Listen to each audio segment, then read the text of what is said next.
What's up, guys? Welcome back to Blood, Sweat, and Gear. I'm Scott McNally. Of course, I'm here with Skip Hill, Andrew Berry, and we are joined today by Nate Spear.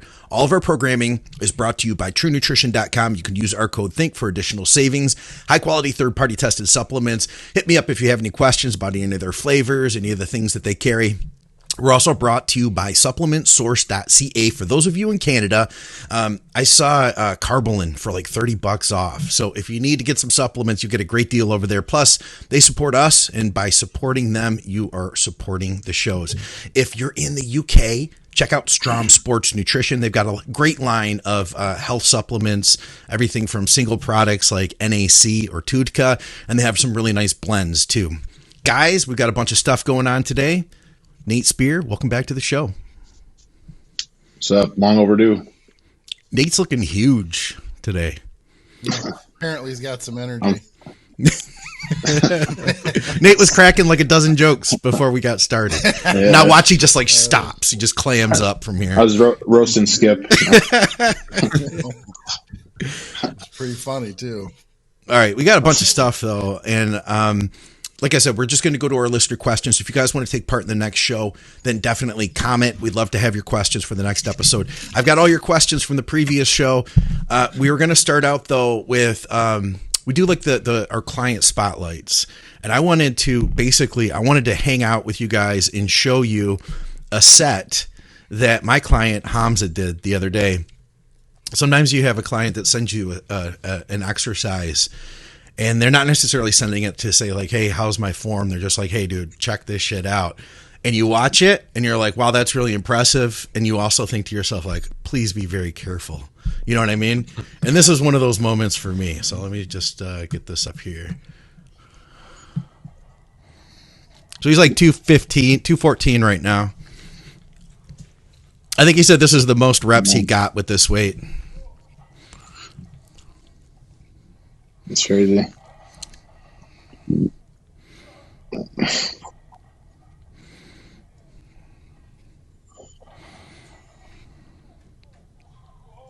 Oh, yeah.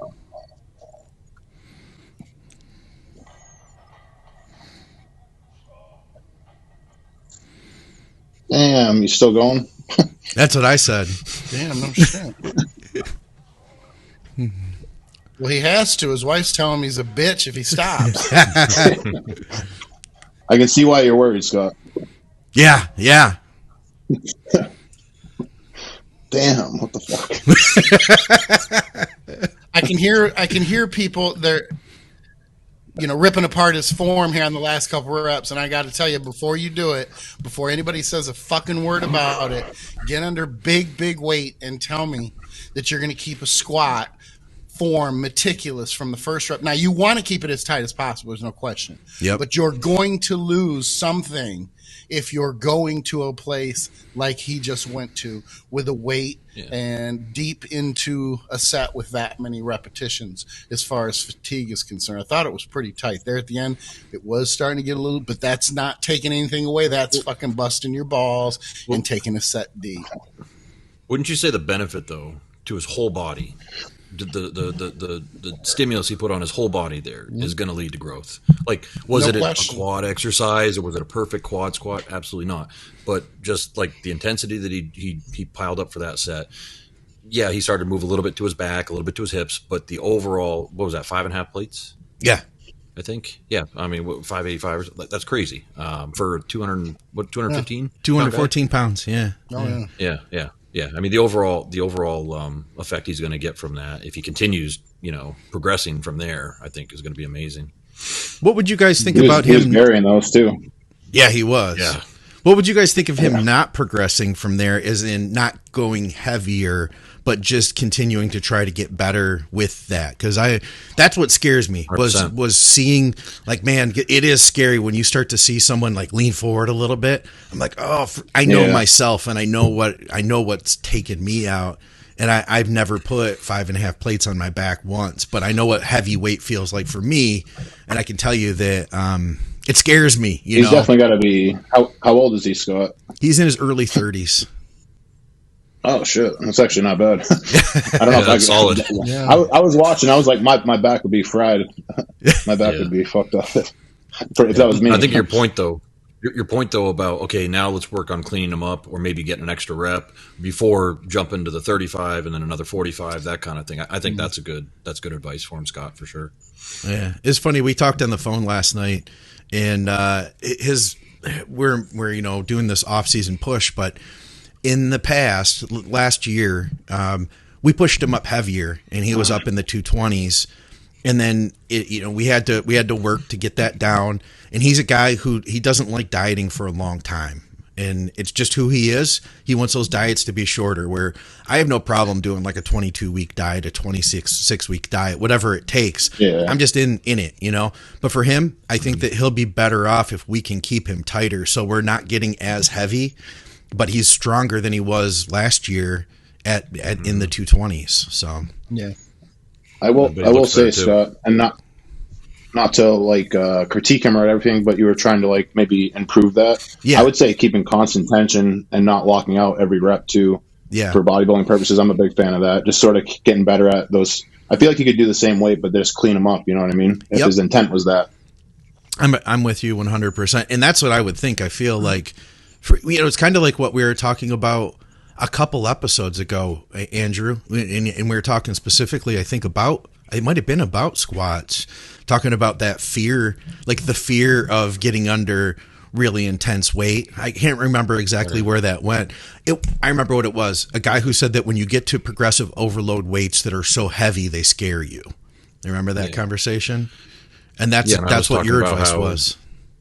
Yeah, and I was talking about how like I guess the intense thought about it starts like the night before that next leg day, for me at least. Like I'd go to bed thinking like, all right, so I did 5 plates and a 35 last time for 8. I got to get 9 this time. Or, I got to do 5 plates at 35 and a 5 on each side, and get the same reps. And just that you're thinking about it. You think about it while you're making breakfast. You think about it throughout the day while you're eating your other meals, while you're warming up. And it's like, and I do think, like to Nate's point too about the continuous tension, I think there's absolutely something to be said about the set that Hansa did.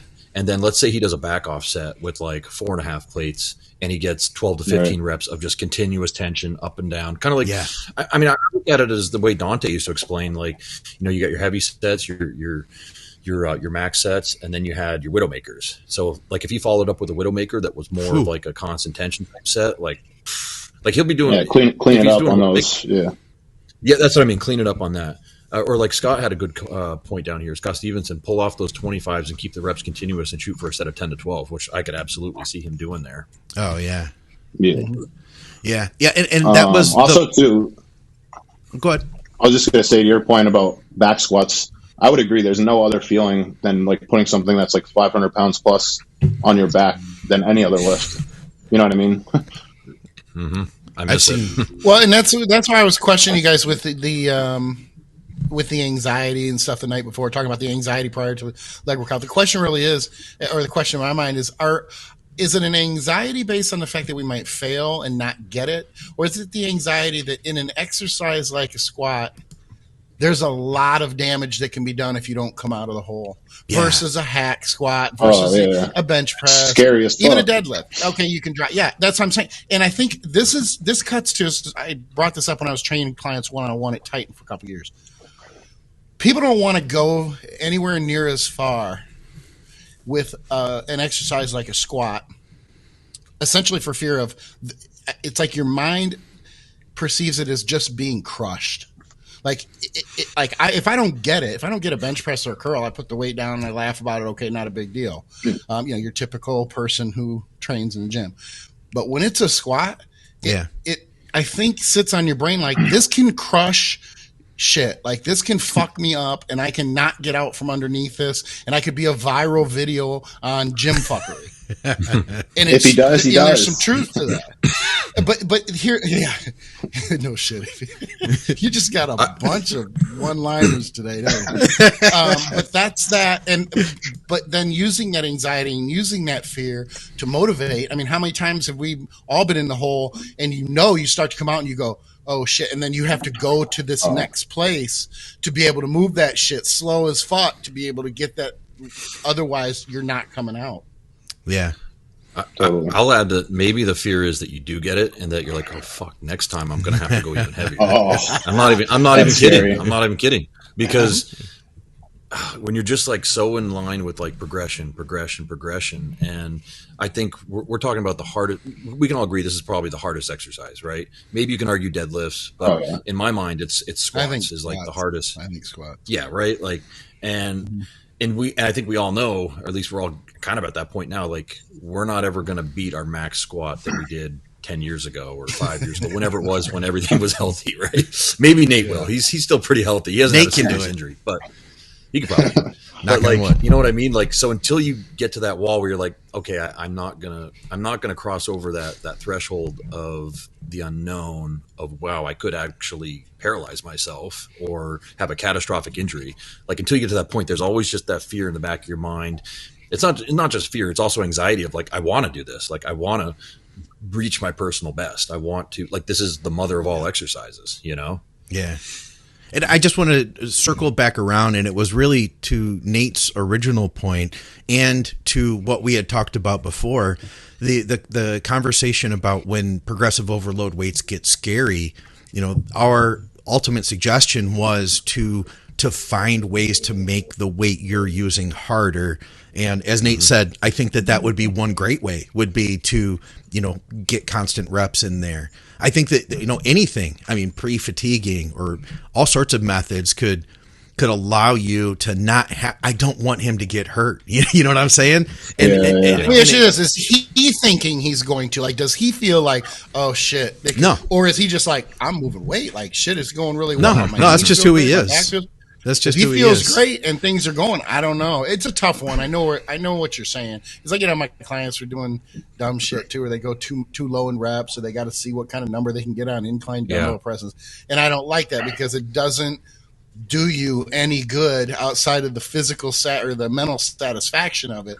And, you know, if he's feeling good and he's pushing and everything is, man, I don't know, as long as it's not terribly frequent at that load and that level. If he's recovering, sounds like it's every week though. It sounds like it's every week though. And then after that, it'll be deadlifts, and after that, it'll be bench. He popped a few fibers in his pec back in spring, pressing. I think he was pressing the 150s. He was doing a video with Jeff Zygo, and it was post contest. He was still not really loaded back up. And he said he felt some, you know, what did he say? He's like, I thought it was going to be my right pec because he was feeling like the spasm. And then he did like one rep and it felt like a little tight. And he's like, just kept going and boom, you know? So he is at a point where I think that getting smart, I mean, how many people in the world, like he's a guy he's been natural for a really long time. I shouldn't get into all that, but you know, he's a guy though, who, he has some really good, just genetic gifts for being strong. And I think it is time to really start getting smarter with it so he can continue doing it for a long time. Yeah. You know, that's what it is. Right.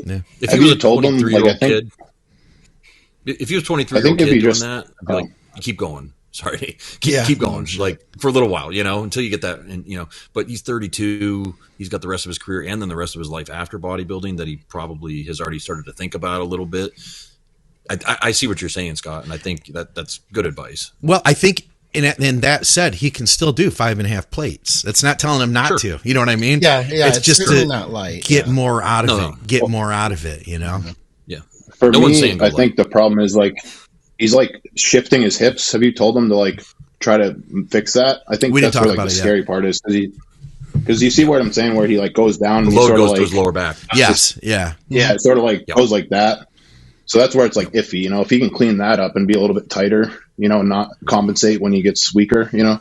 Which it might even be just a matter of, like Scott was saying, take the 25s off. And you know, and at the same time, like you were initially saying, Andrew, being able to, you know, you said it, Skip, just being able to handle that. Sometimes it isn't necessarily gonna look pretty. I'd love to see a back off set though, you know. I'd even pull off, I mean, if you can pull off 1.5 plates from that, you're still squatting 4 plates. And if you could do a Widowmaker with that would be an ugly set. That would just be nasty, you know? So, I mean, he's probably at that point with his strength levels where he's just going up in plates. Like, right, he goes in and warms up with 1 plate, warms up with 2 plates, warms up with 3 plates, starts calling it maybe a set at 4 plates. Then he probably goes up to 5, and then he does his 5 1/4. Like, honestly, I miss that. Like just being able to go up in plates on the squat. Like that shit was fun. You know, like you're not bothering. Quarters are for pussies. You know. Yeah. Oh, yeah. All right. Well, I thought you guys would have some fun watching that set because it was brutal. It was intense. I'm actually fired up. I kind of like, man, maybe I could squat again. Maybe I could do that again. me and Nate used to have some great squat sessions back when he first started getting into bodybuilding again. It's like some really, and this, you know, we'd either do like leg press first. We'd always start off with ham curls, and we'd either go leg press or squats or the other way around, and then sometimes a hack squat. We do some fun, crazy shit. What are you squatting nowadays? Excuse me, Nate. Honestly, I haven't squatted like a year and a half. Guilty. Okay. So I know you were big on hacks a while ago. Are you still into hack squats then? What's your main jam? So literally, I'm pendulum and leg press, the two money makers right now. Yeah. You're into the pendulum, huh? And then, I'm really digging that right now. Just it's brutal. And honestly, what I like about it is it shortens my volume. Because you get right to the point, right? So like I only need one warm up fucking set on a pendulum, you know. So then I'm done. I'm literally done my working set in 10 minutes. My whole set there, you know what I mean? 15 minutes, like that. That's nice because now I'm saving time during my whole workout. You know what I mean? So I look at output too. So sometimes, you know, that's why deadlift. Sometimes I'm not a huge fan of them because there's so much of an output through your whole workout. So now you're consuming all that energy towards one lift. So you know what I'm saying? I'm minimizing my energy essentially. Right on. Makes sense. All right. Well, I had to and I think the bigger you get, recovery is more important as like I've gotten more muscular, honestly. Like the more I'm aware of when I need to recover, like the more I've grown. You know, I think I'm like really in tune right now with like when to like take time off, you know, when to push it as far as training goes. So All right. Well, listen, let's get to some questions. We had a bunch of training questions actually. So I feel like we're pretty much going to segue right into that from what we were already talking about. This is kind of a long one, but let's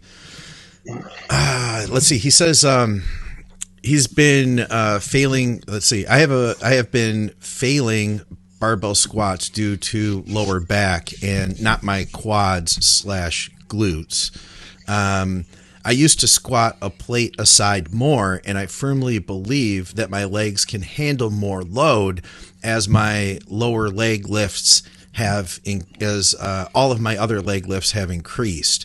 I have tried a few things such as pre-fatiguing my quads, reducing lower back loading on my back day, and focusing on improving core strength, none of which has made a noticeable difference.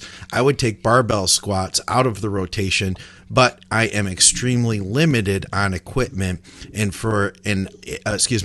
2-month break from squats also hasn't helped. And he mentioned he knows that in my issue, I had low back issues due to weaker glutes, and he doesn't think that that's a problem for him. He's got good strength and development to the glutes. He says, I should also add that I don't really feel any lower back pain. Only other issue is reaching failure as a result of my lower back. One more thing I'll add.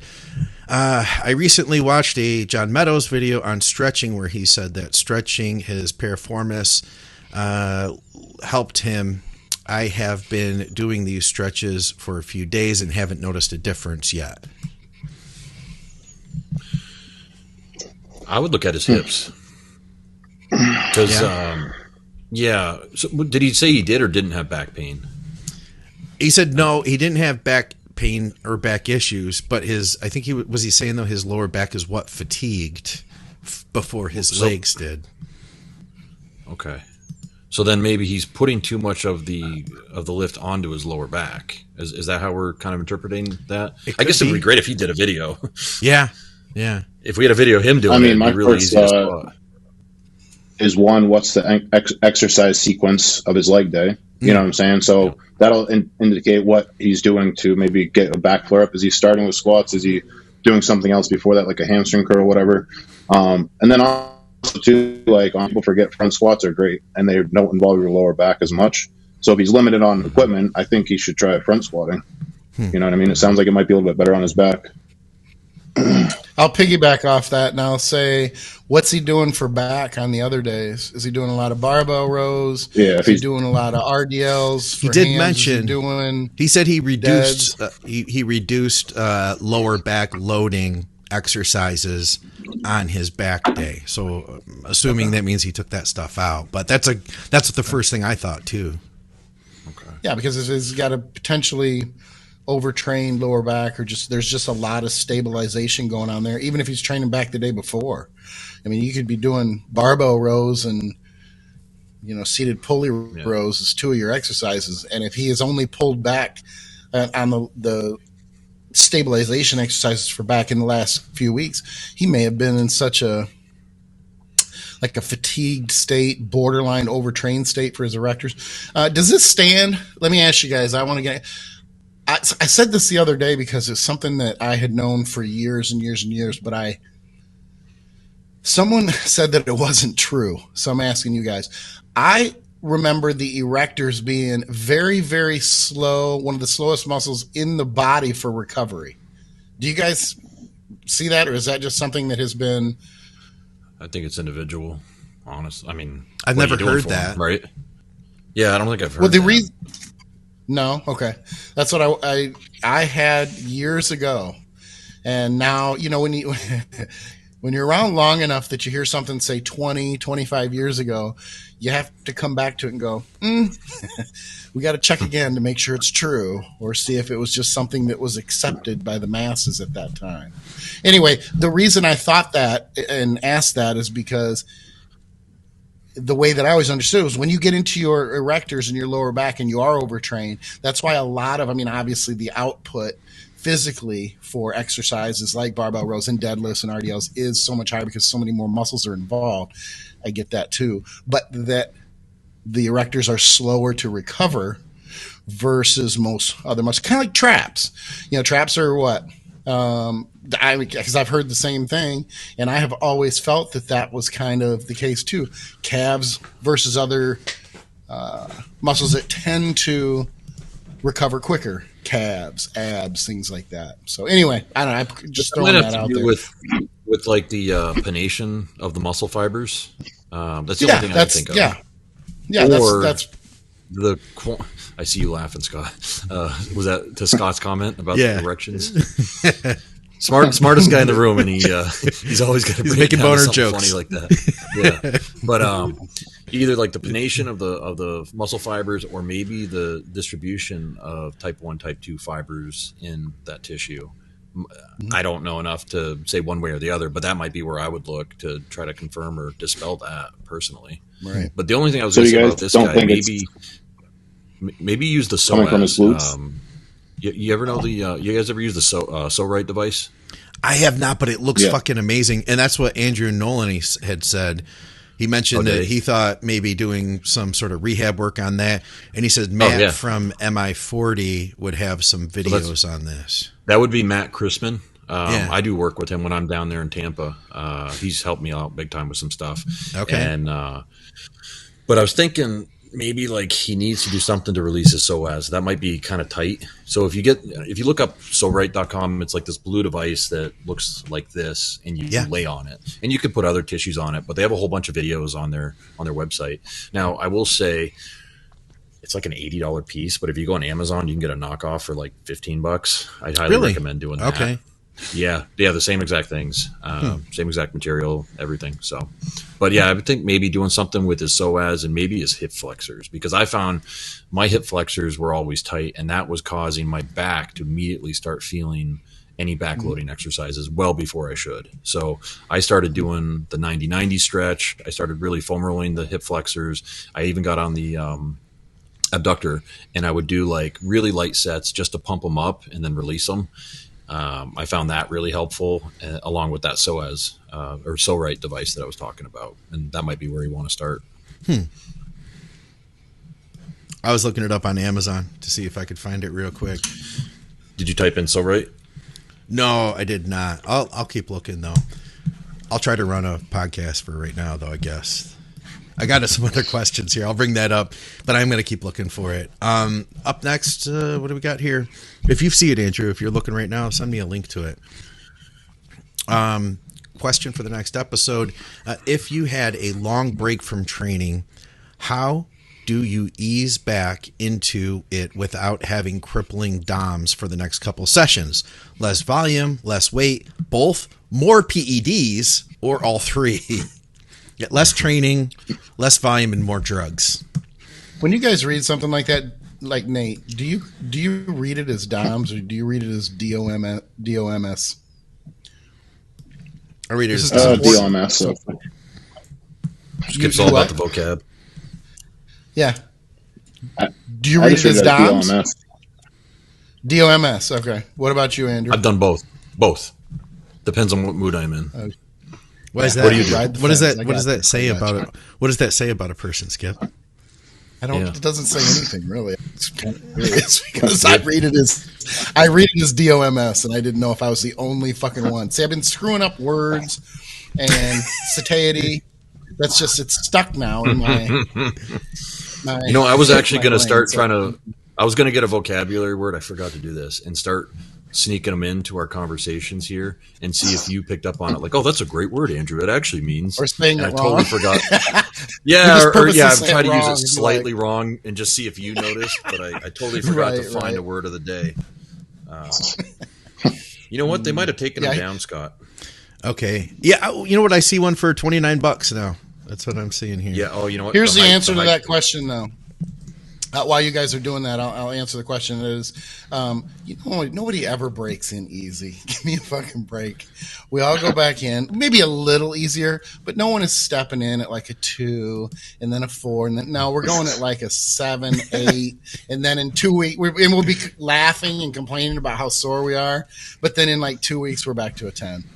So, I mean, come on. Should you break in? Yeah, of course you should break in. But we don't do that. Who does that? Yeah, I think just rip the Band-Aid off and feel it, man. Yeah, that's the one I found, Andrew. $29, $30. What the fuck? I'm gonna order that tonight. I'm with you, man. I'm not talking about drugs. I'm talking about the DOMs. Like, just go and like feel it. You know. I was just talking about rhabdo. That's what I was saying about the kidneys. I mean, the truth is, I laugh about it and everything else, but if you do jump in for a couple weeks and you haven't been training for a while and you do go balls out, I mean, you can end up in the hospital. I'm not kidding. I'm not. That's not something to joke about, I guess, but it does happen. Here's the thing. Here's what I see with rhabdo. Here's what I see. Okay, yes, you could get hit by a car too, but I'm saying what I see with rhabdo is like bodybuilders in prep that have been on high gear for 20 weeks or 25 weeks, and they're training 6 days a week, and they're doing double cardio sessions, and then one day they wake up and their urine's a weird color, and they can't move their legs or whatever. We send them to the hospital. Their creatine kinase is through the roof. That's when I usually see rhabdo.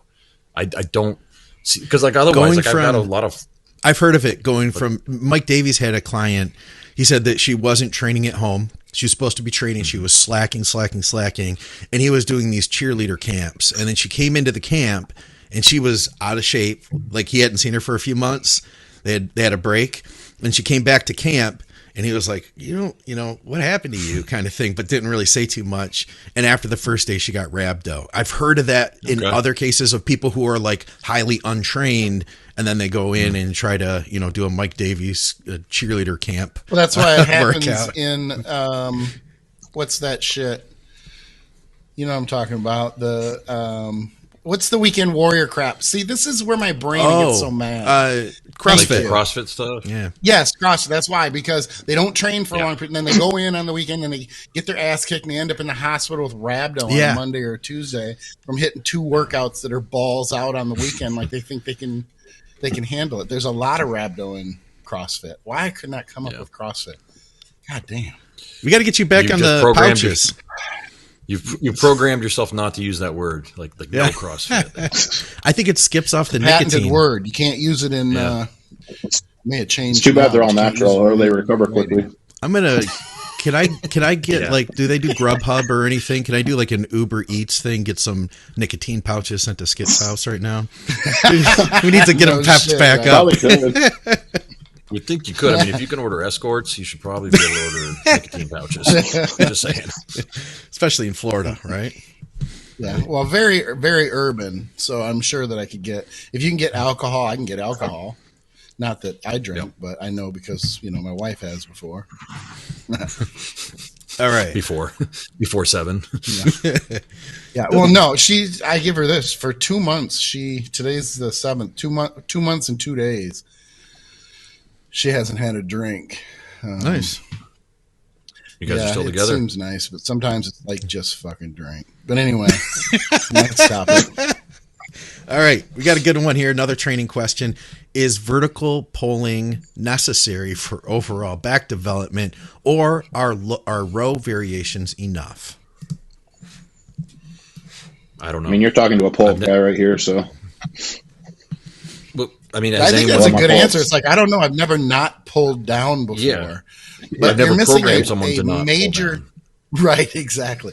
But it does make me think. I mean, when the question was asked, I was thinking, outside of downward, the scapula coming down for the lats themselves, you could probably get by with a lot. Tell you what, I'd rather do versions of rows than just lat pull downs. I'll leave it at that. Agreed. But I don't know how to answer. I mean, it's something that I haven't really thought about before. That's why when you answered it that way, I thought, that's does anyone do straight pull downs anymore? What do you mean by straight pull downs?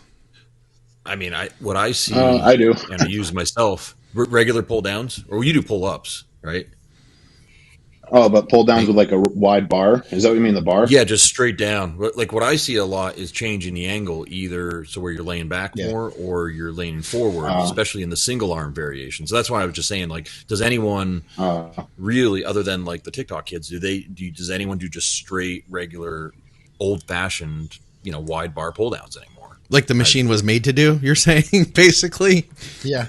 Like the regular bar. The traditional pull down, you're saying. Well, I think we've all, there's so much education out there now, and and it's good and bad, I think. And it's good in a sense because, educators, can show, well, this is the angle that the muscle is actually intended. This is the path that your elbow should actually be taken to fully contract the muscle. Yeah. With that being said, all the guys did a great job building their backs, going point A to point B, straight up and down, vertical. I gotcha.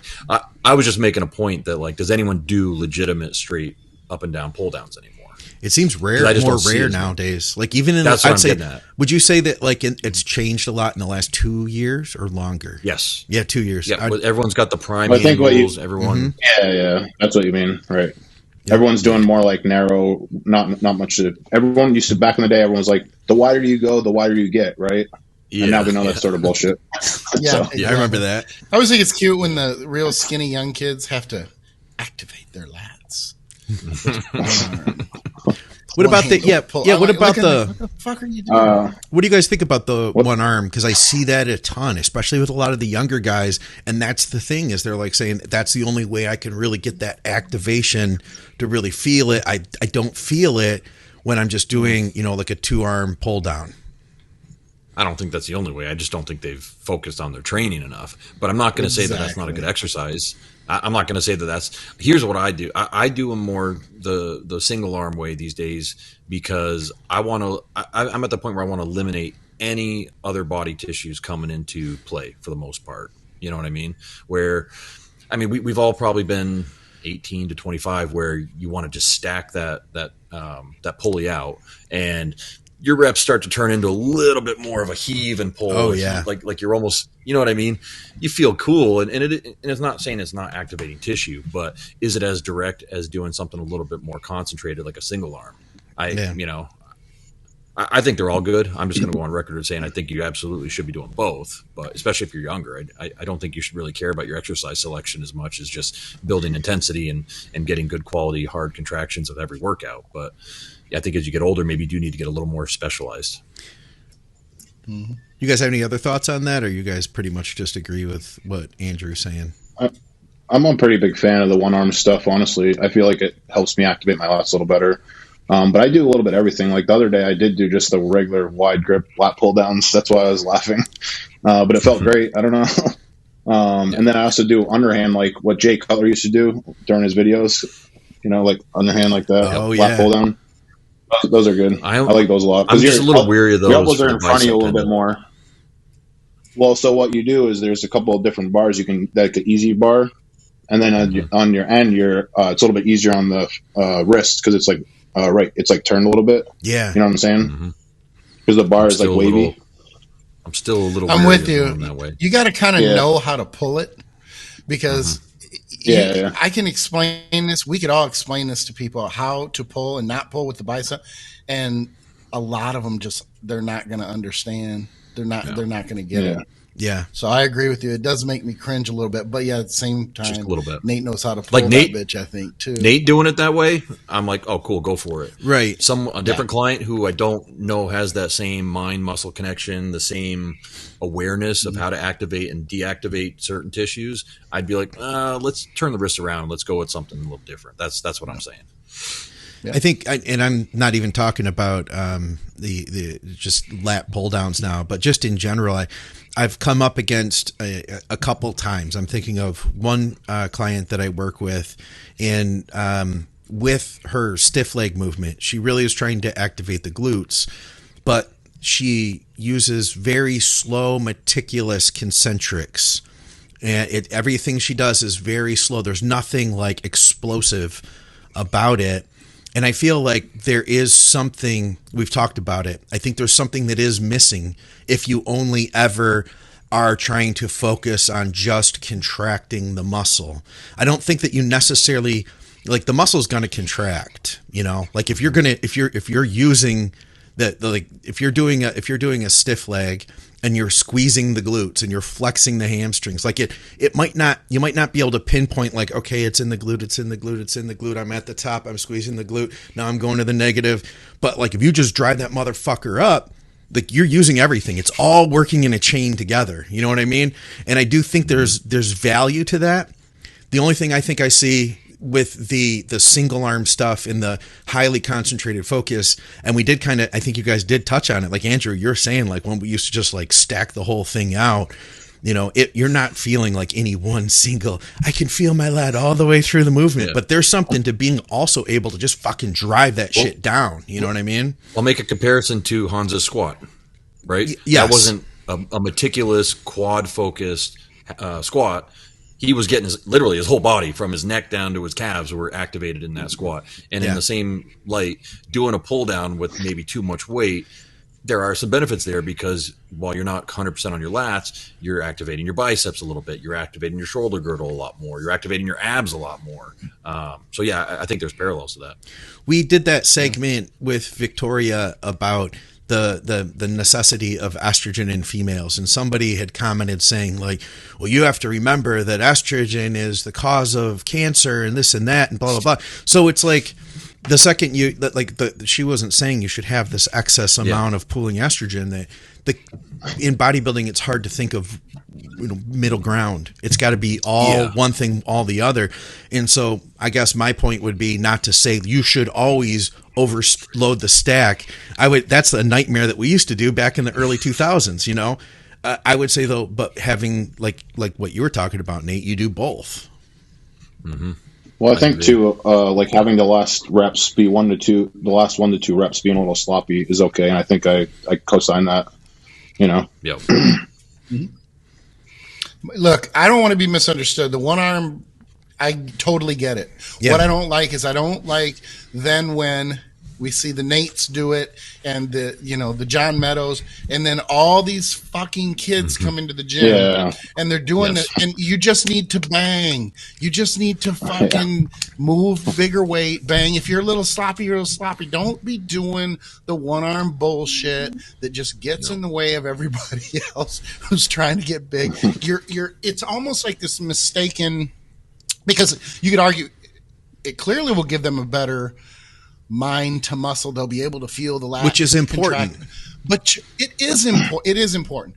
But I'm just saying, I don't think, all things being considered, if you really are there to get big, and part of it is most kids aren't there to get big. They're there to look like a ripped little athlete. But if you're there to get big, just fucking pick up stuff that is heavier. Your lat pull down, your chins, especially when you look like an athlete anyway. You can do chins. They're fucking great. And they're going to grow your back far more than you tying in with one little handle, leave that for the bigger guys who can make something out of that set and actually get something from it. Well, the bigger guys too who have already done that, for years. Right. That's what I was just about to say. Me and like every other pro, I bet, has all trained like that. Like the first 3 or 4 years, just go in and you're just like fucking on a mission. You know what I mean? And you're not worried about your form, isolating this shit. You're just fucking training your ass off. You know what I mean? And I think that's what a lot of younger kids need to do the first like 1 to 2, 3 years of training. I love Nate's perspective on time. And like that first 3 or 4 years. And then you're huge. And you're competing at the national level.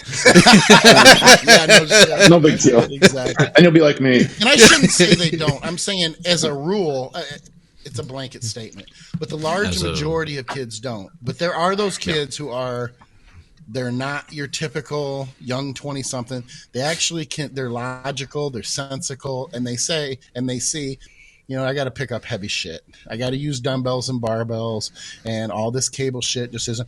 It's not cable. And I know I sound old when I say this, but cable machining for the large part is refinement. It's not to get huge. Pick up shit where you actually have to not just press it or pull it or row it, but you have to stabilize it. And I think when you first start, that is huge, huge. And then once you get the muscle, then you start refining it. You start incorporating machines and cables and front double bicep curl, shit like that. Will the cable curls give me a better bicep peak, Skip? What's that? Will the cable curls give me a better bicep?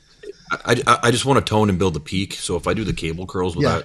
I just want to tone. Scott says, I'll take heavy-ass barbell rows over pinky twisting one arm pulling BS with 15 reps. Hey guys, I'm going to take a brief pause to shout out our advertisers. I'm going to try to make this quick, but keep in mind they're responsible for helping us to put these shows out. If you guys want to support our programming, of course you can do so through Patreon, and thank you to everybody who supports the show through Patreon. I will have links to that below, as well as to all of our advertisers. If you shop with our advertisers, you'll get great products that I stand behind, and you'll also be supporting our programming. First of all, check out TrueNutrition.com if you're in the US. I use their hydrolyzed beef collagen every day, and I use their citrulline malate, beta-alanine, and EAA on days that I train. They have high-quality protein powders and tons of flavors. Hit me up if you have any questions. Use our code THINK over there. You'll get some additional savings, plus you'll support our programming, and you'll get some high-quality, third-party tested supplements. If you're in Canada, check out supplementsource.ca. They have blowout deals on top name brand supplements.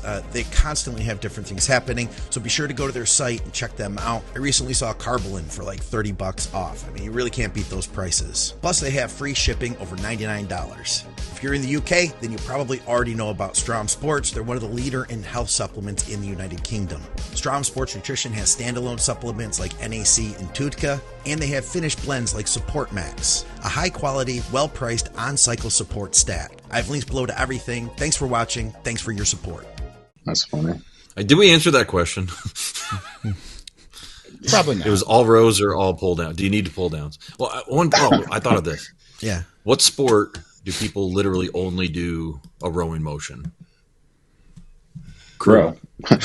Rowing. Oh, crew. Oh, yeah. What is that called? It's called crew. Whatever. It's called crew. But I don't really think those guys have.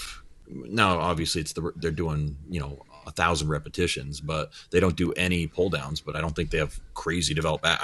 Most of the crew guys I see are pretty skinny. Tall, skinny guys. Yeah. I think it's a lot like cycling. Some of those cycling guys will have huge quads, while other ones, they're not all that impressive. So then we tend to look and go, oh, the guy with the huge quads who's a cyclist, man, I better start cycling. Well, 95% of cyclists don't have large quads. You got the genetic freak over here who his mom probably has horse legs, and then he does that. It may be the same thing for rowing. I don't know.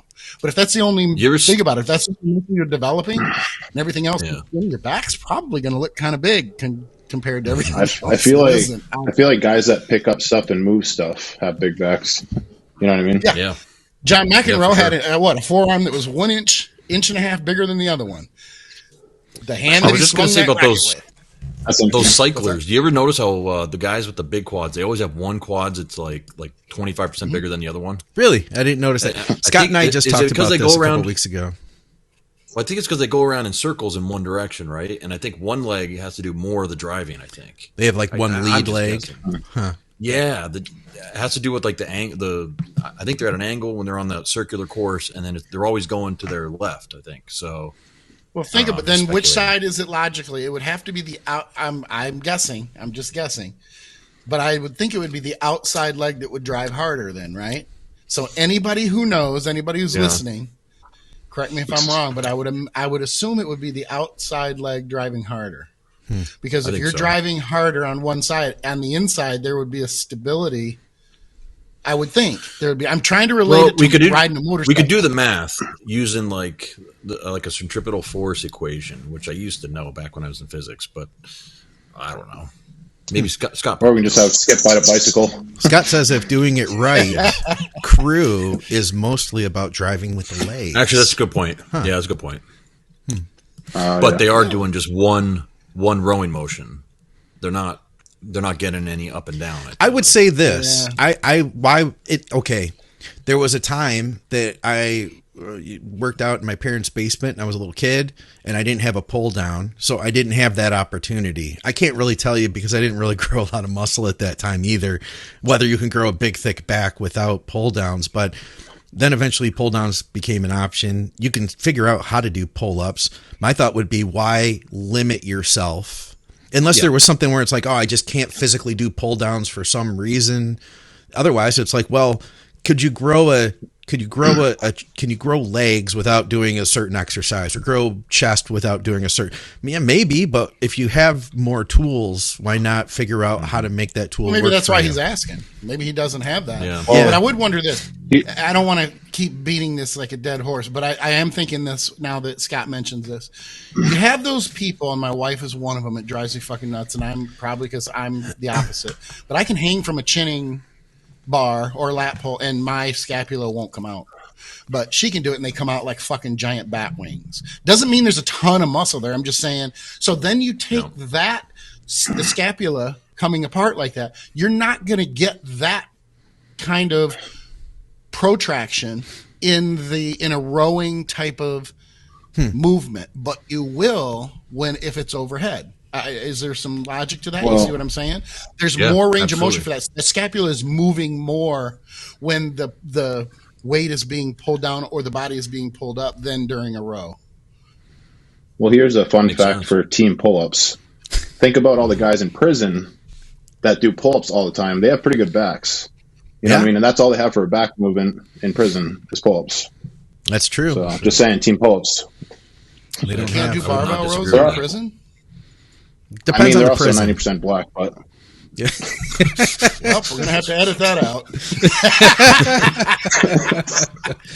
I think it's a credit to the genetics. Yeah, I was teasing. Sorry, I just thought it was funnier than shit. Okay, but you're not doing any rows. I mean, I see what you're saying. Pull-ups are pretty much like a yard staple. Obviously, you're gonna choose rows over any kind of vertical movement. I guess if you had the option, But there's a lot of stiff-legged deadlifts and RDLs and things like that going on. Maybe donkey calf raises, things like that in the yard. Don't you think? Yeah, where you going with that? That's true. Okay. No, fuck you guys. Apparently, Nate's the only one who can tell the jokes, and no one wants to laugh at anything except when Nate says them. You crossed the line, Skip. I know. Apparently. Oh my god! All right, question for the next episode: carb loading. I guess we're getting off training for a minute here. Carb loading is a pretty common topic for competitive athletes during a peak week. However, as I was trying to learn more, I came across the concept of fat loading for priming the body with carbs in something with insulin sensitivity. I don't really understand it, but could someone go into detail about this topic? Man, I wish I knew which episode it was. I looked for it before the show. Scott Stevenson, who's with us now, did a whole thing. I can't find what episode it was, but he talked about the idea of fat loading on that. His thought was that there are going to be a triglyceride store in the muscle. It's going to be a lot less than what we can store with glycogen, but to a smaller extent, you could fat load. So there is that. Well, and also, I would use someone with Oh, sorry. Go ahead. Well, you don't have to worry. I was just going to say with someone when you're fat loading. Fuck. Everybody, all at once again. 1, 2, 3, go. Oh my god. My thing's a little bit behind you guys. That's why. my thing's behind. That's why. But no, I was gonna say some of the faster metabolism, I would definitely use a little bit more higher fats. You know what I mean? Because some guys, you start feeding them, you get close to the show, and it's like their metabolism picks up and everything like that, and it's like they start getting lighter, flatter. That's sort of where I'd start to utilize fats. Otherwise, I keep them pretty low as far as using my guys. But definitely to help slow down the carb absorption, you know what I mean? So you're not burning right through them. I think with the question being like increase in insulin sensitivity, when you're fat loading, you're typically restricting some level of carbohydrate. So by doing that, you're becoming more insulin sensitive while you're fat loading. So now your intracellular triglyceride stores are full, and then you can worry about storing your glycogen. So that's basically just you're becoming more insulin sensitive by restricting those carbohydrates for the 2 or so days that you're fat loading. Yeah. And why you say that makes total sense. And I have a couple clients who have worked with Scott Abel before, and I am slightly familiar with his work. He and I didn't get along back in the day. We had a small run-in, as people did on the boards. But I always had a lot of respect for the work that he did and his knowledge. He was very well established. I mean, if you were anybody at all in Canada, you had worked with Scott Abel because he just was huge up there. He's big in the United States too. So Ron Partlow worked with him. Hear this, and he gets mad at me because I'm saying he wasn't anything in the United States. I mean, things get taken out of context, like they did years ago. But anyway, it goes opposite. His loading protocol is opposite of what you just said, Andrew. And I found that kind of funny. Not funny. Well, you can do it both ways. Odd. Okay, but logically I would look at it because I was trying to I'm thinking to myself, I know his loading was roughly 2 days. I knew a few things about it. Roughly 2 days. One was a higher fat day. One was a higher carb day. Like one would favor fat, one would favor carbs. So I'm thinking to myself going in before I get the information, rough draft. It's not detailed information, but rough information from these clients. I'm thinking, okay, he's going to load the fat first and then go in with carbs. But he did it the other way around. He went carbs first and then he went with fat. Now, I can reach and I can see what his ideology may have been. But then the question was, and this is why I looked into it, why not just combine the two? So you're favoring one over the other. And this isn't just Scott. But I referring to Scott because he had used this method for forever and was very good with the method. So I personally would, I think, go with I would think that it would be fat first and then go into carbs. But I think his ideology or the concept behind it was to get the carbs in first and then to add the fat in the next day because the fat wouldn't have any impact on like water retention or spilling or anything like that. And that would allow any little bit of water that needed to be moved from the higher carb intake, and the fat would help to keep full so that they didn't lose fullness. That's the best I can come up with.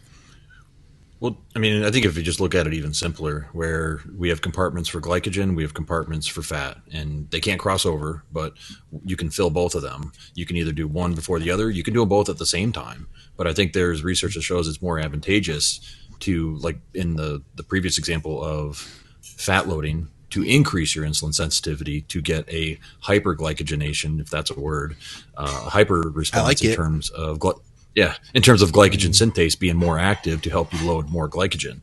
I believe that we have an article on mountaindogdiet.com. I think it's how to. I'm going to botch this. Scott can type it in the comments, but how to skin a bodybuilder is basically his peak week strategy that he did for Mountain Dog Diet like 5 or 6 years ago, and it's a great. I think that is what it's called. I've gathered a lot of stuff on there. Yeah, there's two parts on there. If you guys, anyone out there is a member of the site, I would absolutely type in Scott's name and find that article. You know what? I wanted to read that article, and I wasn't a member. I joined for a month or two just so that I could read that article.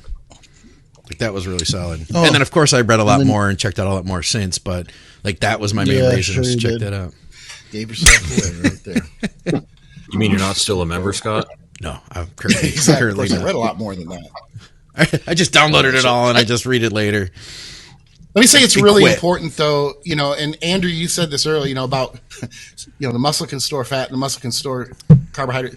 I've always found it kind of funny, and I don't mean this in a in a condescending way or anything like that. But I've always found it funny how many people I have run into, whether it be clients or whatever, who don't know that the muscle will soak up and will pull in fatty acids. It's almost like they want to say, and some of them have said, no, it's just carbs. It's just glycogen. You're stupid. Your fat just goes to fat cells. That's it. Yeah. LOL. You're so, it just, and it just blows my mind that has not more, that it's not more understood than it is. Yeah. Wouldn't you guys say though, like loading with fats, you can use like less carbs and it'll be actually better for your digestion and like gut, you know what I mean? Yep. Case by case. By case. Yeah.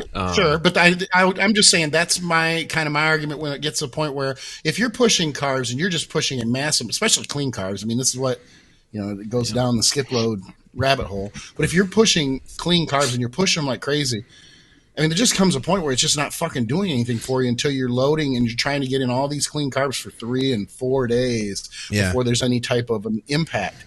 So that's what I was doing with skip loading back in the early days. Was it was so carb dominant and it worked, but as the competitors were bigger, it didn't work as well. So it was almost like there weren't enough calories, and then adding in the fat, that's what really helped to push it, especially the larger guys. It would fill them out so much more, but it didn't take as long, much shorter process. And it just got to the point where I do the large majority of my skip loads with fat now versus the traditional skip loading, I guess you could call it, that was very low fat. And that's what it was 95% of the time back in the day. Now it's damn near opposite. I was going to actually add, I think to your point, Skip, about how like clients or people will still be like, what do you mean the muscle stores fat? I think Scott's article was one of the first ones that really kind of started getting coaches and people to start looking at intracellular fat retention in terms of a peak strategy and whatnot. So I definitely, I like to give credit when it's due. And I think, like I gave you credit last week, Skip. I think you were trying to talk down about yourself or whatever, and I'm like, no, you've offered a lot to this industry, and I like to point out. Scott Stevenson, absolutely, yeah. And Scott Stevenson has too. I mean, I've been reading his stuff for probably 20 years now. Mm-hmm. All right, got a couple more here, and then we'll go to the live feed as well. Oh, also, little side note. Speaking of Scott, we were talking about rhabdo. He had said there was a research study on DOMS. Is that good, Skip? But I guess in that sense, Dom is a little quicker. But go ahead. Of the elbow flexor, bicep, etc. Only, and one of the subjects got rhabdo.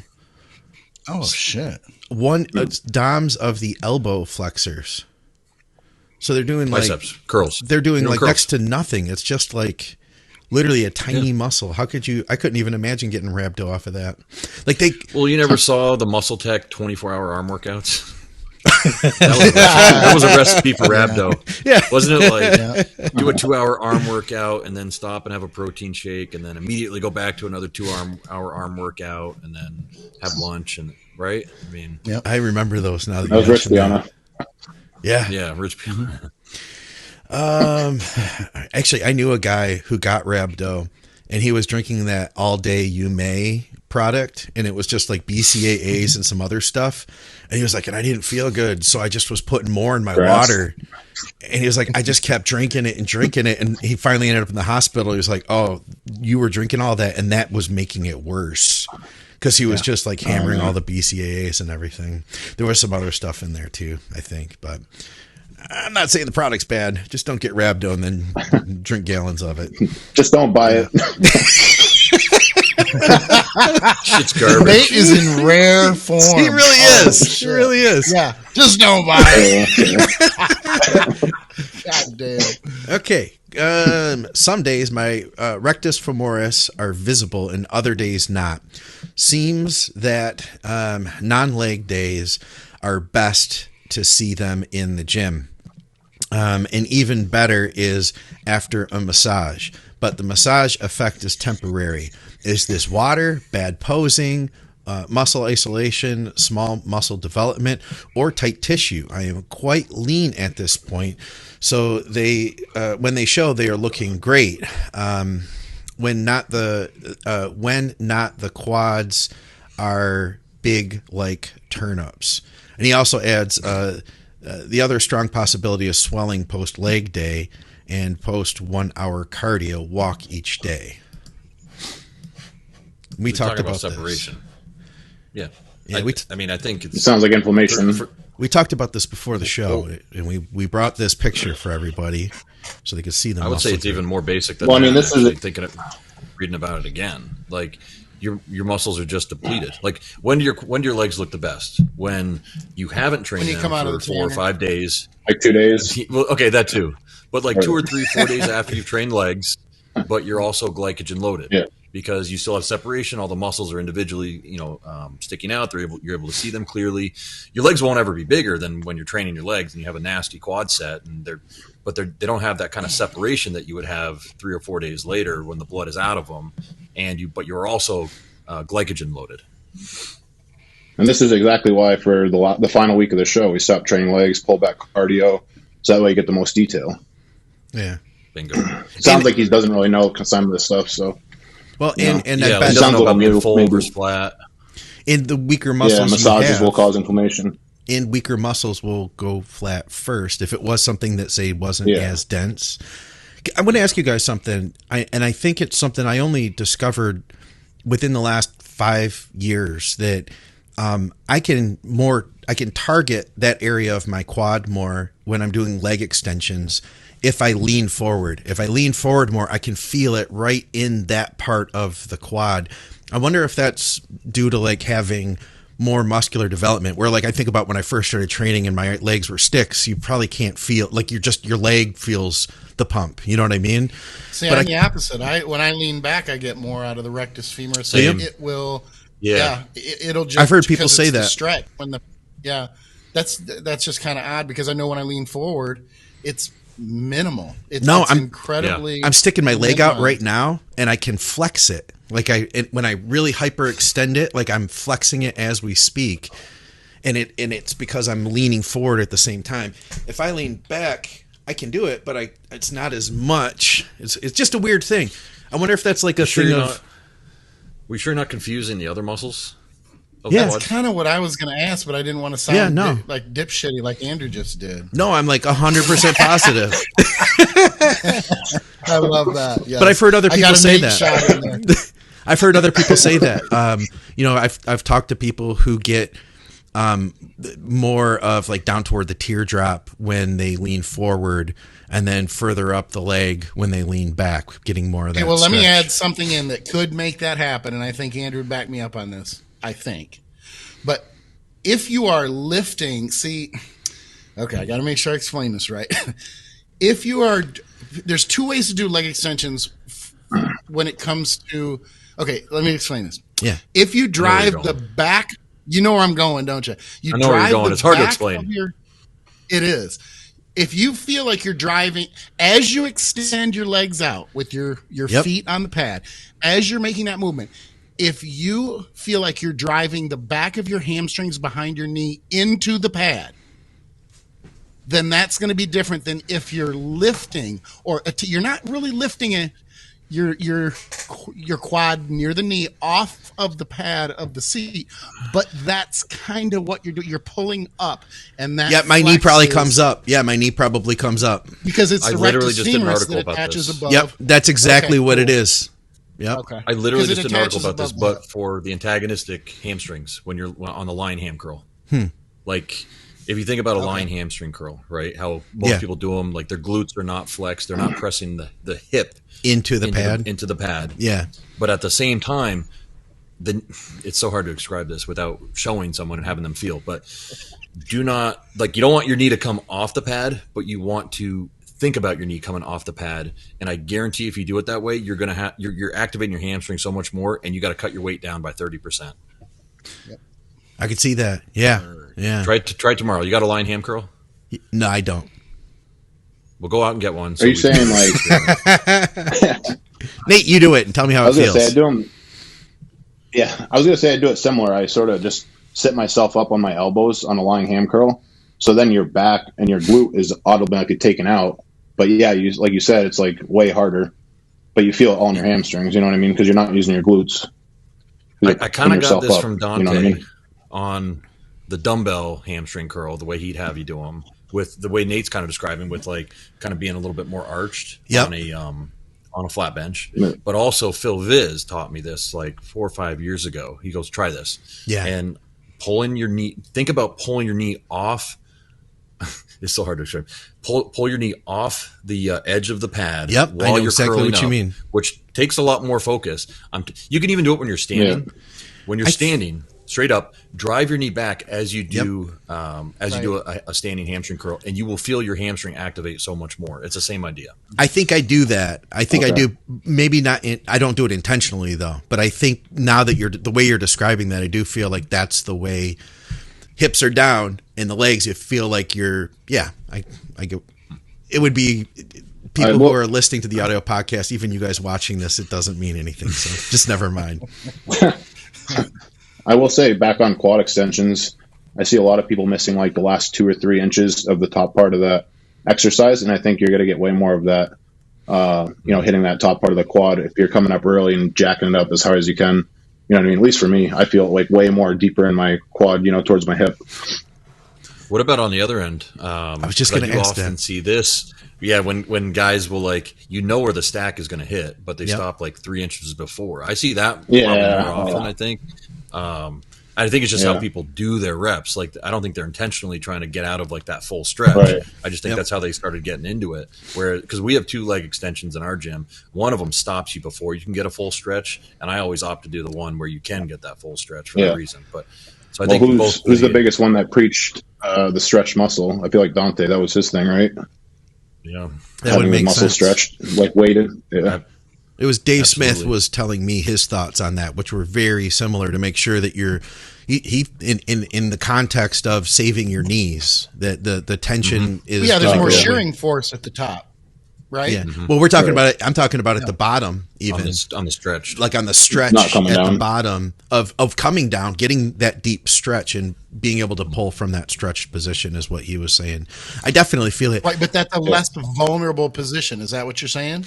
I think that's what he's saying. Than the full extension. Yeah. Okay. That's why I just want to make sure that I was understanding it right, because it's the full extension, the straightening of the knee, that has the most shearing force on all the shit that you can fuck up in your knee. Basically, that's why even now I will not lock that bitch out, because I just spent 16 months rehabbing that knee and it feels great underneath. And because of that big stretch, see, I use a Strive, and it depends on the leg extension. You guys know this too. You could have 20 different leg extensions with 20 different feels. Yep. And I use a Strive plate loaded, and I set that bitch as far underneath as it'll go. And it's already a short back, which makes you lean back anyway. You can't really lean forward mechanically, at least on the one I use. And I load that bitch at the top. So it's heavy as fuck in that stretch position, because I have no irritation there. But because I'm so new to rehabbing, it could be out there in the front during that lock, and I don't want to lock that bitch out. That makes sense. Well, I will say that for quad extensions, I never go 15 to 20 reps is my rep range. I never go anything lower than 15, because that's when you're going to run into knee issues. You know what I mean? Guys doing 8, 10 reps on a quad extend of like 200 pounds. Like, come on. Yeah. Yep. So it's the same reason why you wouldn't do all out heavy set of 8 on a bicep on a preacher curl, right? Like, just your opportunity for tearing your biceps tendon is much higher on something like that. Yeah. All right. I'll jump into some rapid fire here. This is an easy one. I wanted to share it in case anybody else had this question too. I don't know what this audio is, but Jam says, I can't find you on audio. Can you post audio versions of your podcasts, of your videos there?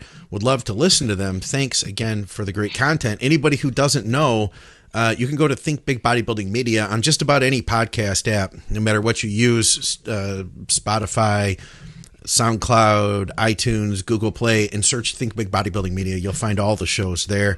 And if you want to go way back in the archives, search Advices Radio. And if you want to go even further back in the archives, search Bodybuilding Nerds Radio. It keeps going and going. I got a question because I feel like people are always asking you to like add the audio to this, or why aren't you on this? Wouldn't it just be easier for them just to download that app onto their phone, the ones that you do post on? Because even if it's just for one podcast, or do people just fall in love with their interface? Yeah, most of them, are though, people just so in love with certain interfaces that they have to use this app? Like audio, most of them, though, will repopulate. Yeah, I haven't heard of that one, but most of them repopulate. They might have been searching for, blood, sweat, and gear, bodybuilding coaching Q&A, or it's just bodybuilding, but it's all under Think Big Bodybuilding Media. So they may have been searching for the wrong thing. That's what my guess is, because the RSS feed, when you send that out, like iTunes picks that up, and then that kind of gets disseminated to a bunch of other places. There's a few that don't, like Spotify. I had to approve it there. Google Play, I had to approve it there, but then that also proliferates to a bunch of different spots. So for the most part, well, I guess what I'm saying, if I want to watch 1883, I know I got to go to Paramount Plus. Yeah, you know what I'm saying? Right. I'm just saying, like, as a user, like, why would you just download whatever app that Scott puts it on? Because which is like all of them, point, right? Apparently, all of them, but audio. Well, unless you search the wrong thing. If it populates on all of them, then that's cool. Yeah. All right, we had one about boron. I just snipped this out from a conversation on Patreon. Shout out to everybody, by the way, on Patreon. Thank you guys. I got a few new Patreon subscribers, so thank you guys very much. I'm going to do a live stream over there next week. So tune in if you're one of the Patreon subscribers. Check it out. I'm going to be posting when that show will be happening. I believe I'm going to do it next Wednesday or Thursday. Let's see, though. He says he came off everything. He's getting some heart testing done. I don't think he wants me to mention his name. He said while he's off of everything, he's trying to think about raising his free test. Dante had mentioned boron, and he asked if we could discuss that with the BSG team. 5 milligrams twice a day will help increase your free testosterone. Okay, let's go this way, though. What will it... I'm not beating it up. I'm just asking for conversation. What is it really going to do as far as increase in impact for increasing testosterone? In terms of numbers? Is it worth it? Yeah, I mean, it's a cheap supplement, so I think it's worth absolutely trying. And it's great if he's like got his bloods done now and he can see what he looks like completely dead off everything, and then test again maybe after using it for 6 to 7 weeks and see the change. But is it going to increase your free test out of normal range? Absolutely not. But could it get you from, say, middle normal to higher normal? Absolutely. Because I'm just going to use myself as an example. If I come off, hypothetically, like a week ago, and I'm going to clean out and everything else, look, I can take pretty much... Maybe Clomid. Maybe Clomid would bring it up out of the basement or help to kick it in a little. But I've been doing gear for too long, and I'm older. There isn't going to be, I'm not trying to sound negative. I'm just trying to be realistic. I just don't feel, and I could be wrong. I could be just being incredibly... He might be on TRT. And negative and that sort of thing.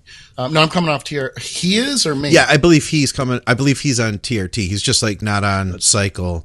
He wants to try to do everything he can. So I see what you're saying. So he's coming off what's a little boron going to do when you're not when you don't have any test is what you're getting at. Well, that's what I'm saying. Relative. That's why in different situations, and that's why I was using myself as an example.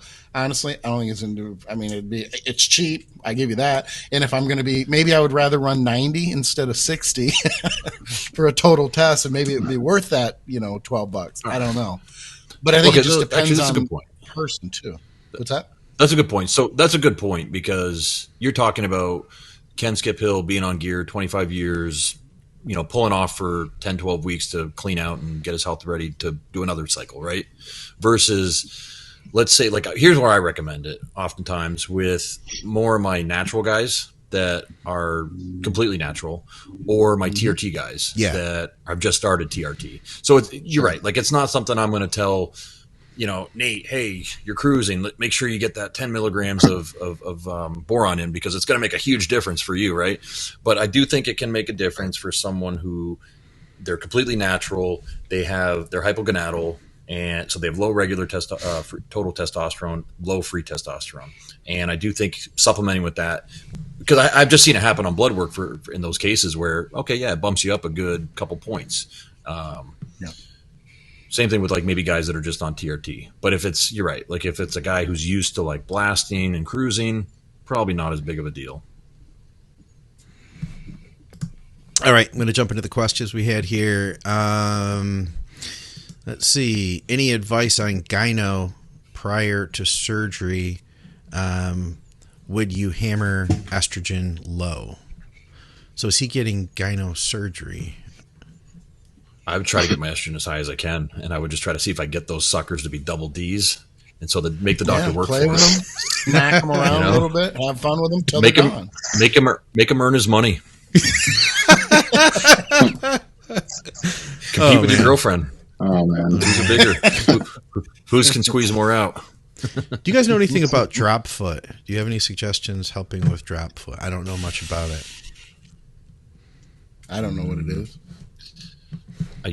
I had a client that had it, but he didn't have it that bad because I used to train him, and it never really exhibited anything. He always talked about his drop foot, and I never thought to really ask him much about it because it didn't affect him. Well, I want to learn more now. So drop foot, it says... I'm going to guess and say it's a collapsed or some type of issue with an arch. It's a total... Sometimes called drop foot is a general I think you're right, Skip. For difficulty lifting the foot part of the front part of the foot. So you can't dorsiflex. Okay. Dorsiflex. So then it's the opposite of the arch. It's more the top. I would think part it'd be your foot. tibialis. Maybe your tibialis isn't working your properly. anterior tibialis having it, yeah. Yeah, if you have drop foot, the front of your foot might drag on the ground while you walk. Huh. So I don't know if it's a nerve activation thing or if it's a muscle weakness, just because it's weak. I guess I don't understand that. Yeah. And while we're on the topic, it's an anterior tibialis. Is there another tibialis? Is there a posterior? Like a posterior? Yeah. I'm just thinking, why the anterior? I mean, clearly it's located in the front. Because you're not saying anterior rectus femoris, or you're not saying anterior biceps whatever. Yeah, I get what you're saying. It says drop foot isn't a disease. Rather, foot drop is a sign of an underlying neurological, muscular, or anatomical problem.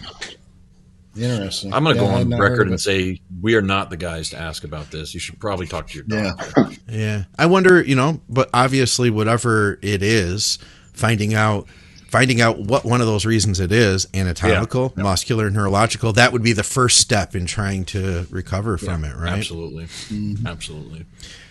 All right. What else do we have here? Let's see. Andrew Nolan. He says, I have more anxiety. Oh, this was about when we were training. I think, maybe squat. Not. Talking about the squat, I think. It might have been, but maybe I'm wrong. He says, I have more anxiety that I will stop. That I will stop progressing than have to become comfortable. What's wrong, Skip? What did you do? Well, I have my new lights, so I'm playing with them as it gets darker. I'm sorry. I'm trying not to be. It looked perfect, by the way. It was really good. Well, now by saying shit and then stopping the conversation, that doesn't draw any attention to it. Yeah. Not at all. Skip likes to do that. I have to cough, so I'm going to hit the mute button. Excuse me. Yeah, exactly. Okay. Skip, that looks like a fake. That looks like a fake backdrop, like one of the. It really does. Are you CGI? Oh, does it really? Is that CGI? That's funny. CGI. Oh, yeah. I'm fucking this up. He's just flossing on the East Coast. Try to be quiet. Yeah, sun's going down. Sun's almost down. Okay, how about this one here? Nick says, I am on legit TRT, 150 milligrams a week. I want to run 300-ish test for 10 weeks, then 150 milligrams TRT for the next 6 weeks, and then do a TRT blood panel. Would 6 weeks be enough time for my hormones to level back out and pass the TRT test just fine? Are you using test prop or are you using testosterone?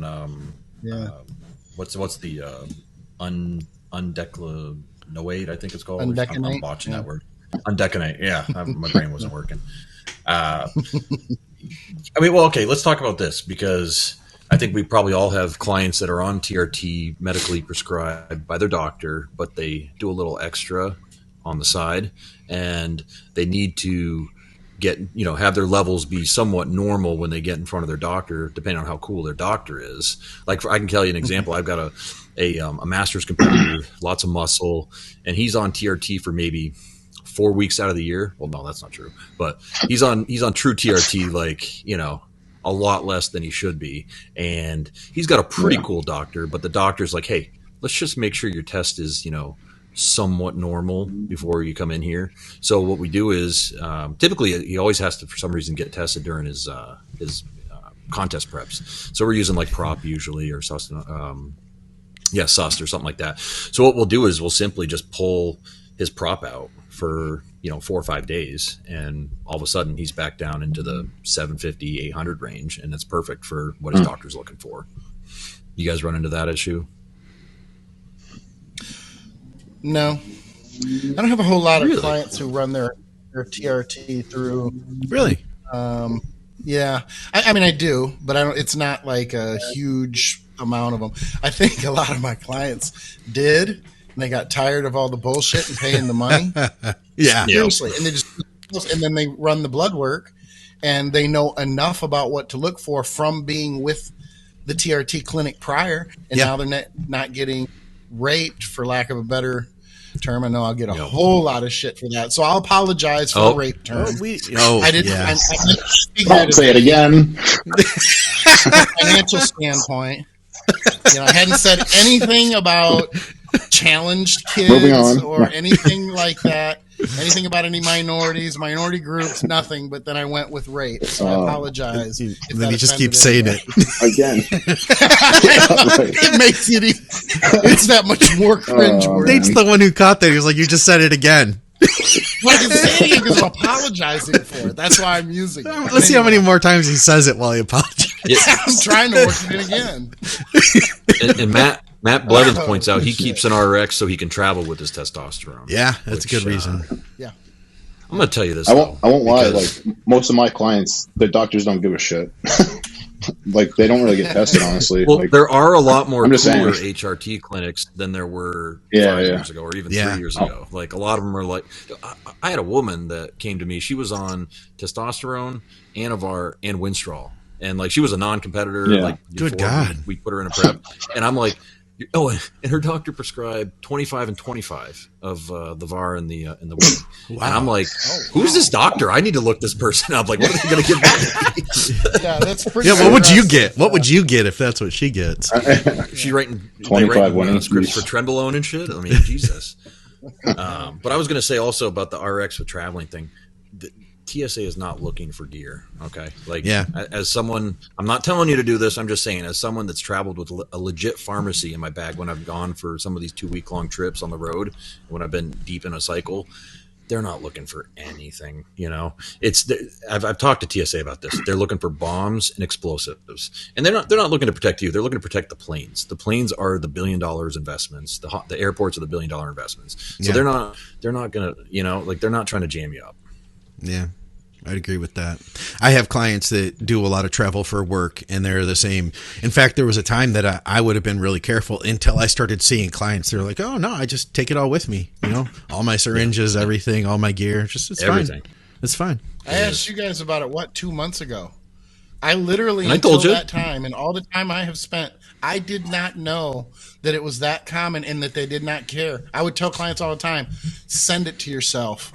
I've done that too, though. No. You're much better off getting caught with it in person than sending through the mail, because now you're sending something. You're using the Federal Postal Service to transport drugs. True. You're upgrading yourself. I agree with that. But let's say this. Let's throw in the little, because this part's important, and I agree with you. I do. But they technically can't open that package without a warrant or without cause. If it were international, they could just get into whatever they want. But if you're sending something domestic, they would literally, which is probably half of the reason that my protein box winds up that it looks like it's been kicked for 4 miles, because they probably swear something's in it and they're trying to make it look like they didn't purposely and intentionally get in it. But technically, they're not supposed to be able to get into your domestic mail without a warrant. Yeah. Without a warrant.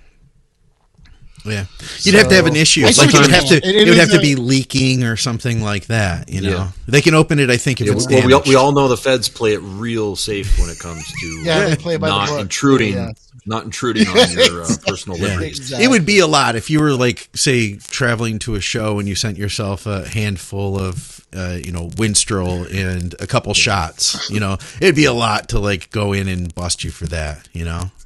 Yeah.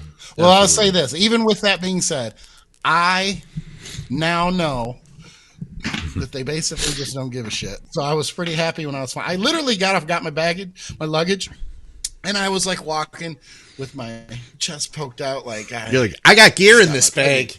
All my gear, bitches. I got away with it. When really they're looking, going, we just don't give a fuck.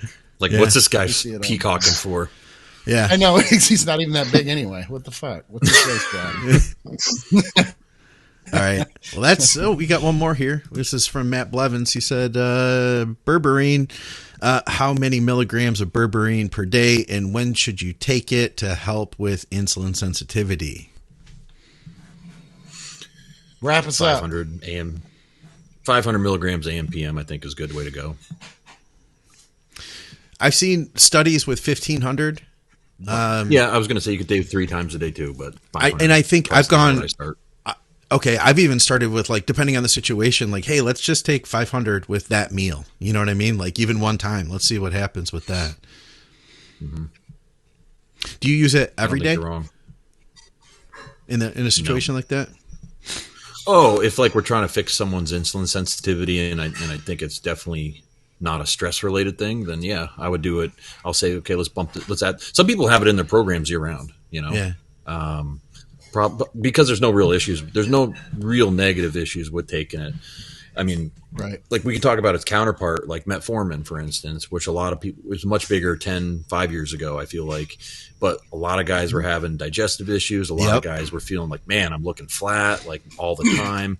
I experienced some massive hamstring cramping, like all the time when I was taking that. And it took me a while to figure out that that's what it was, because I just couldn't wrap my head around why would metformin. And I couldn't find anything in the literature, but I just pulled it out, and now I don't get hamstring cramps. No kidding. I mean, I pulled it out 6 or 7 years ago, but yeah. Huh. What do you think about using it with your pre-workout meal? What's that? What do you think about using it with your pre-workout meal? Like that time of day? Or metformin? Oh, berberine. Sorry. Berberine. Yeah, I mean, here's the thing. I wouldn't use it unless I had a reason to, but then again, it's not going to hurt you if you take it and you don't need it, if you get what I'm saying. Like, I would throw it in there if we noticed the blood sugar was high regularly, and I didn't determine that it had to do with a stress-related component or something like that. It was just an insulin sensitivity thing. But there'd be other things I'd be doing too to attack the insulin sensitivity other than adding berberine, right? Like we've talked about this ad nauseum, some type of mini diet or pulling carbs back in particular situations, adding cardio in, whatever it might be. I generally don't put it personally around training. My thought being that like our insulin sensitivity is probably going to be the best around training. So I try to put it like, say like if a guy trains after meal 1 or something, then I'd probably put it like with his last big carb meal of the day, like away from training, assuming like your best response is going to be that early part of the day. So let's hit you later, something like that. If I was going to do 1 dose, so let's say. I think I see what you're saying, Andrew. You're not going to use it if you don't need it to control blood sugar. And I think if you're using berberine and it's almost kind of just like a throw-in, like, I don't really know that I need it, but you know what, I'm going to use it in here, then that could get into the situation where Nate is talking about, a little bit of what Scott's talking about, where, okay, maybe your blood sugar levels are running a little bit low going into a workout. But that would just be more from you really not, if you were running low, then you wouldn't have needed it probably in the first place. Yeah. But then maybe Nate's situation he's talking about, maybe you're hyperloading somebody pre-workout with, say, a massive amount of carbs. Like, let's say the aceto, throw a muffin in. I gotcha. You know what I mean? Good point. Throwing it. So I can see a situation there, but I'd probably rather use insulin in that situation. I know, right? Yeah. I was going to go that way. Yeah, of course, yeah. My answer for everything is just throw some insulin in. Have you guys found people... If we're going to control blood sugar levels, let's just do it with insulin. Just go right to the hormone. Have you guys found people that with metformin, some people that will get real full and they're like, oh my God, my pumps are incredible. And then other people that go flat from it?